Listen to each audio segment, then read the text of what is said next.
Oi, eu sou a Agatha e hoje eu vou falar um pouquinho para vocês sobre a ditadura militar no Brasil. Antes de entrar realmente na ditadura, nas características da ditadura do Brasil, o importante aqui é entender tudo o que estava acontecendo. Então, tudo em história depende de tudo que estava acontecendo no mundo. Tudo em história é muito relativo. Por isso, é tão importante entender o conceito. E quando fala de ditadura militar no Brasil e do período de 1960 ali, a gente não pode esquecer o que estava rolando no mundo. E o que estava rolando no mundo nessa época era a Guerra Fria. Então a gente tinha um cenário ali de pós-Segunda Guerra Mundial. Então estava tudo destruído. A Segunda Guerra Mundial mexeu com as estruturas do que a gente conhecia até agora. Era um período de descrença na humanidade, mas era um período muito de ideias revolucionárias. Então a gente queria, o pessoal queria uma sociedade nova, queria reinventar a humanidade. E era um cenário assim realmente único e um cenário singular e um cenário que beirava revoluções, revoluções de ideias, de pensamento. E foi justamente nesse contexto pós-Guerra Fria que tudo estava tão intenso que o mundo ele se dividiu em dois blocos. Então, não numa guerra com armas, não numa guerra com bombas, mas numa guerra de ideologias. O mundo se dividiu aí em dois blocos. O bloco capitalista, dominado aí pelos pensamentos dos Estados Unidos, e o, e o bloco socialista, dominado aí principalmente pela Rússia. E aí, era assim, uma extensão global generalizada, e aí não era sobre território mas era sobre influência.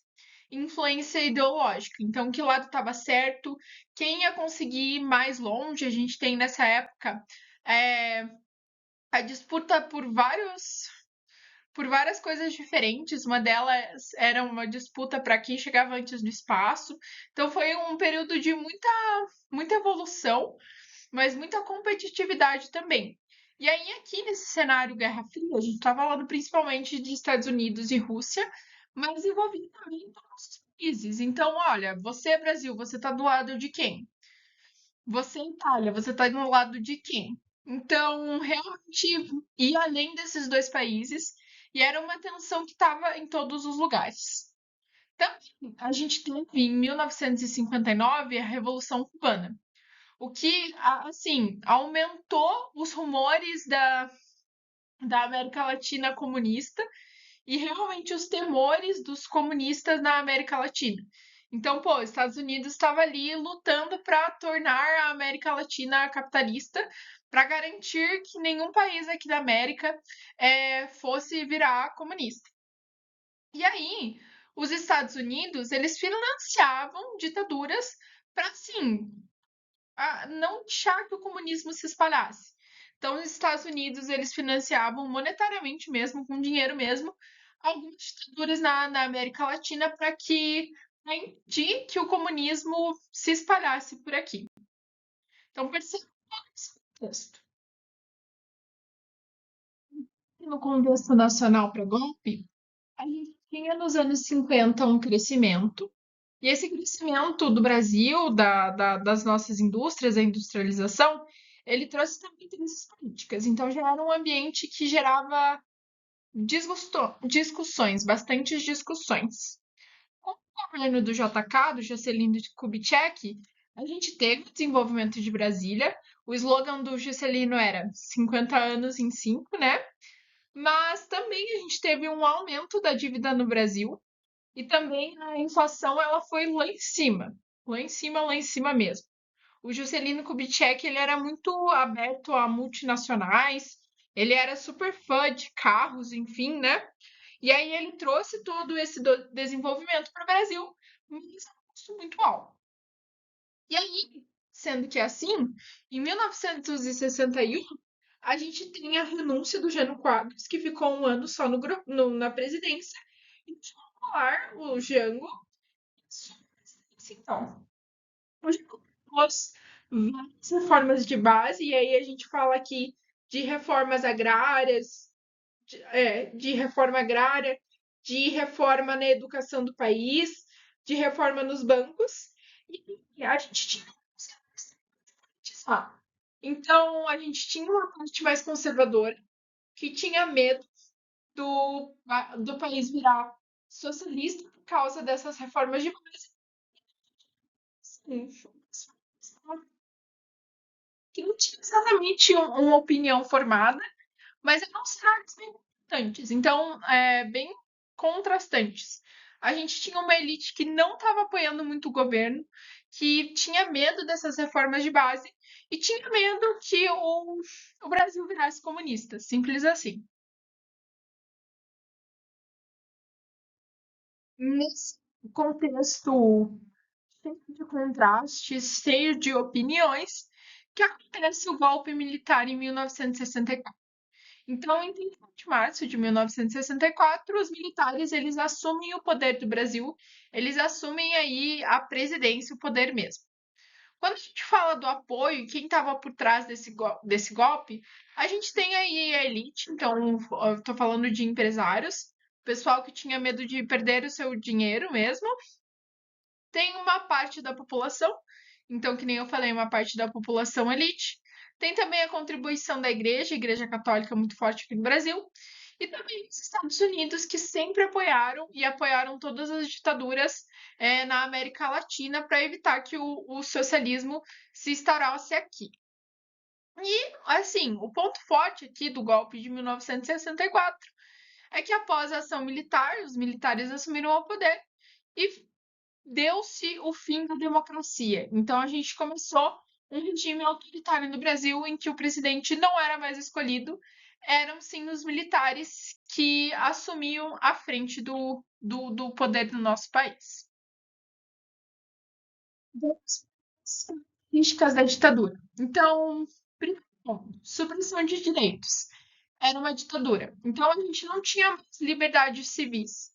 A imprensa, os jornais, as músicas, os cantores, os artistas, todos eles eram censurados. Então, claro que houve diferentes épocas, a censura ela variou muito, teve um período que ela foi extremamente intensa, tiveram vários artistas que saíram do país, teve artista que foi preso e foi mais tranquilo assim, mas em geral, supressão de direitos. Então, tinha que falar bem e pensar bem da ditadura e as coisas ruins, elas eram escondidas debaixo do tapete mesmo. Então, a gente teve aí série de prisões. Então, se alguém era acusada de alguma coisa, de falar com pessoas que talvez fossem comunistas, com pessoas que talvez fossem contra a ditadura, rolava assim prisões, torturas, então o pessoal era torturado, desaparecimentos, e aí no final do vídeo eu vou falar para vocês, eu vou recomendar um filme que fala sobre isso aí. Mas muita gente desapareceu, foi morta e até hoje não tem registro se essa pessoa morreu ou não morreu mesmo. Ela simplesmente desapareceu assim e não tem registro de onde que foi parar a pessoa. Mas, por um outro lado, apesar de ter toda essa censura, toda essa supressão de direitos de pensar diferente, ninguém podia ter uma opinião diferente.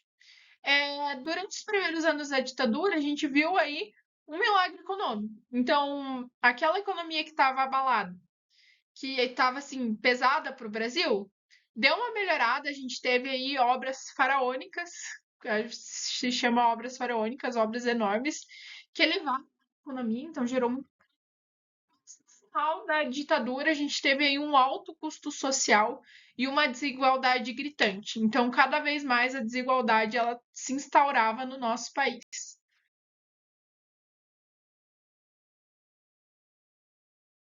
Nos marcos dos governos militares, a gente tem o primeiro governo do Castelo Branco em 1964 até 67, que a gente teve dois atos institucionais. E os atos institucionais aqui eles são bem importantes porque eles marcam bem os períodos.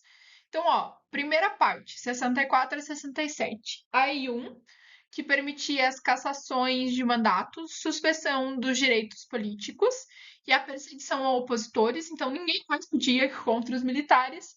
E o AI2, fim dos partidos. Então, se antes as pessoas podiam votar em diferentes partidos, com diferentes ideias, aqui elas já não podem mais. Pronto, marcou o fim da democracia no Brasil. A gente começa um período mais violento. Então, de Costa e Silva, de 67 a 69, a gente tinha o AI-5, que é o ato institucional mais rígido da ditadura, que ele permitia fechar o Congresso, suspender os direitos civis, censurar a imprensa e prender sem ordem judicial. Então, basicamente, eles podiam fazer o que eles quisessem e não existiam mais direitos, sabe? Prestem atenção, não existiam direitos civis. Você podia só prender a pessoa, você podia censurar a imprensa. Então, era tudo extremamente manipulado. No fase do Médici, foi a fase mais violenta. Então, aqui a gente teve mais mortes, a gente teve repressão duríssima, teve tortura, teve desaparecimento. E, assim, ao mesmo tempo que foi um período extremamente violento, o Brasil, ele viveu o que a gente chamou de milagre econômico. Então, tem um crescimento econômico acelerado, mas as pessoas enriqueciam. Então, a desigualdade ela já começava a crescer. Mas, assim, num período ufanista, o Brasil era tido como assim, o país tem uma frente. Tudo o Brasil está se recuperando, o Brasil é mil maravilhas. Mas não, as pessoas enriqueciam e era um período de violência extrema. No período 4, o período de Geisel, de 64 a 69, foi uma abertura lenta e gradual. Então aqui a gente já começava um desmonte do regime, que não se conseguia se manter muito mais, mas sempre uma repressão quando era necessário. Então ainda usava um pouco da violência, mas já era um pouco mais brando. E aí estavam se preparando para o fim de uma ditadura, mas não estavam tendo controle. Por fim, com Figueiredo, em 60, de 79 a 85, a gente tem promulgado a lei da anistia, que perdoava todos os pecados não, os crimes que foram cometidos na ditadura de militar. Então, todos os militares que, pô, mataram pessoas, torturaram pessoas, foram anestesiados, foram anistiados dos seus crimes. Também aqui surge o movimento Direta Já, que era o povo pedindo por eleições. E em 1885, a gente tem eleição, a primeira eleição, sim, o fim do governo militar, o fim da ditadura militar. E já no passo a passo ali, mas aqui, primeira fase, repressão e milagre na ditadura. Então, em 64, a gente tem o início da repressão. Então, assim, aqui a ideia era restaurar a ordem. Então, foram cassados os mandatos e os direitos civis eles foram suspensos. O AI-2 realmente foi o controle político. Então, não existia mais oposição, não existiam mais partidos. O AI-3 e o AI-4, eles foram mais de consolidação. Então, existiam eleições diretas para governadores e uma constituição que fortalecia o executivo, então fortalecia quem estava ali no poder mesmo, e aumento da vigilância. Então, perseguia opositores e mais observado. Então, quem não concordava sabia que estava sendo observado. A gente parte para o auge da repressão, de 68 a 74, então que a gente tem a instituição do AI-5, que fala muito sobre censura e repressão. Então o Congresso foi fechado, não existiam direitos civis e nem liberdades. Então era justificável tudo que acontecesse, porque você não tinha direitos civis, você podia prender alguém sem mandato, foi um período tenso. Também a gente teve o milagre econômico, então o PIB do Brasil ele cresceu muito rápido e é, grandes obras nacionais, assim, foram custeadas pelo governo, elas foram construídas, mas essas obras faraônicas, elas só, assim, apesar de aumentar o PIB do Brasil, apesar de ser um milagre econômico, concentrou o dinheiro na mão de poucos. Então a desigualdade era cada vez mais gritante. E aí foi o terror do Estado. Então, órgãos como o DOI-COI, o DOI-CODE, eles torturavam opositores assim. E guerrilhas urbanas e rurais, elas foram totalmente combatidas. Aqui no Brasil, a gente também teve guerrilhas. A última fase de abertura lenta, gradual e segura, a gente teve o Geisel e o Figueiredo um- colocando um pouco menos de pressão. Então, as coisas lá fora impulsionavam mudança. Então, o Brasil não ia conseguir se sustentar muito mais na ditadura. A gente teve o fim do AI-5, então as pessoas voltaram a ter direitos civis, mas todos os criminosos que torturavam as pessoas foram anestesiados. Então, igualmente, essa lei da anistia, ela permitia que os exilados, então aquele pessoal que fugiu do Brasil com medo, voltasse. A gente teve rearticulação política, então os partidos eles voltaram a existir e teve cada vez mais greves. Teve a campanha das diretas já. Então, vamos voltar diretamente para os presidentes a transição democrática. Então, apesar de não ter sido uma votação direta, foi uma votação indireta, a gente teve aí o Tancredo Neves eleito indiretamente, o Sarney assumindo e o fim da ditadura. Isso aqui eu já falei para vocês. Então, a repressão, economicamente falando, a gente tinha um cenário positivo, o PIB estava crescendo, mas o custo social disso foi extremamente alto e a violência era extremamente alta também. Redemocratização.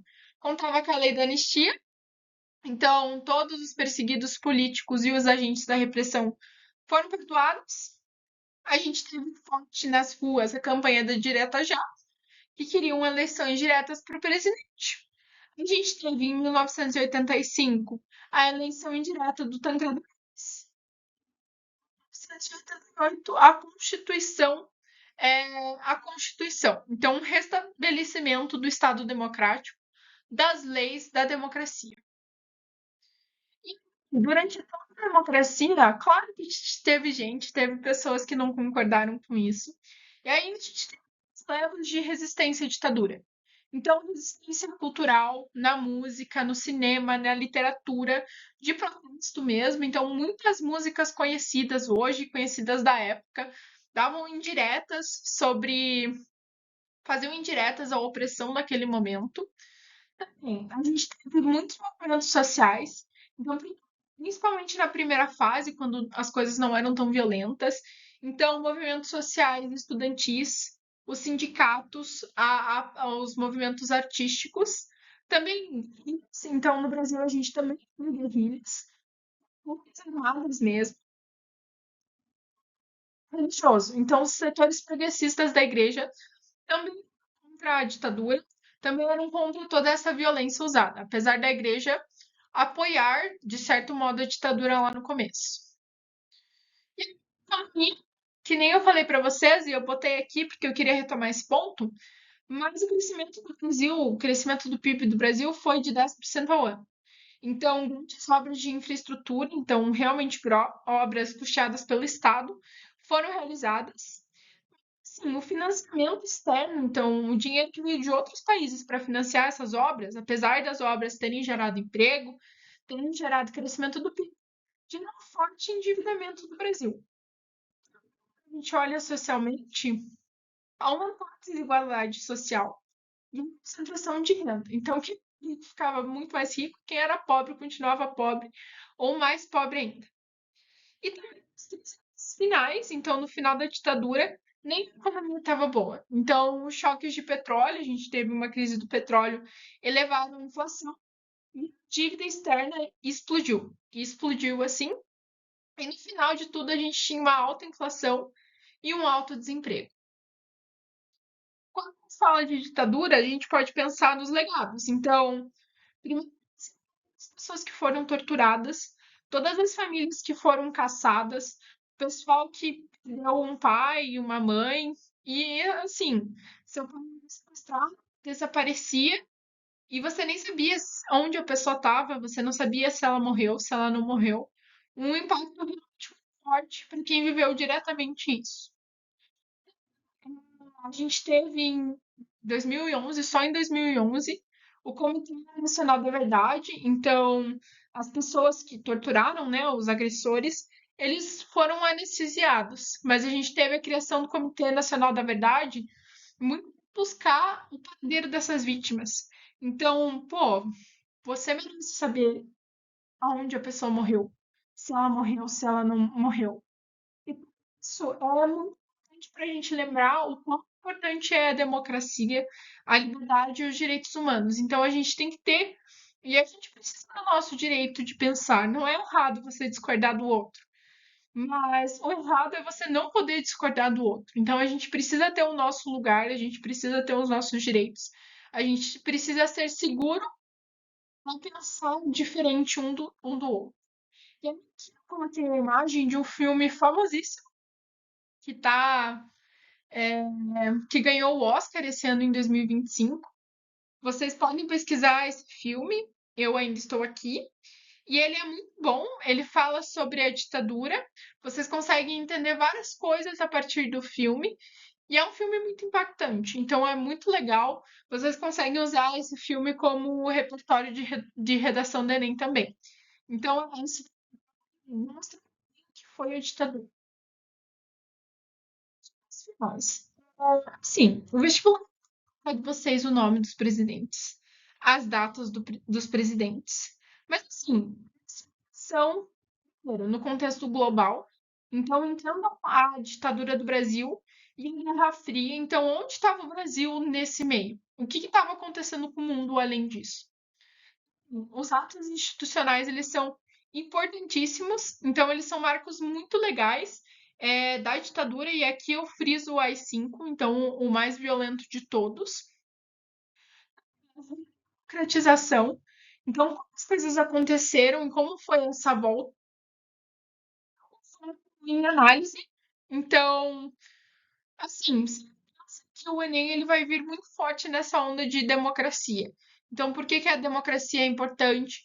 Vai trazer trechos de música, de textos, enfim, que falem sobre a liberdade ou sobre a falta de liberdade e a importância da democracia nas instituições de hoje.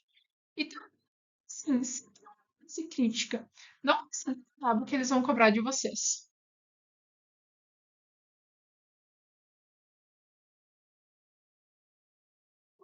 Essa é uma questão aqui do Enem para vocês.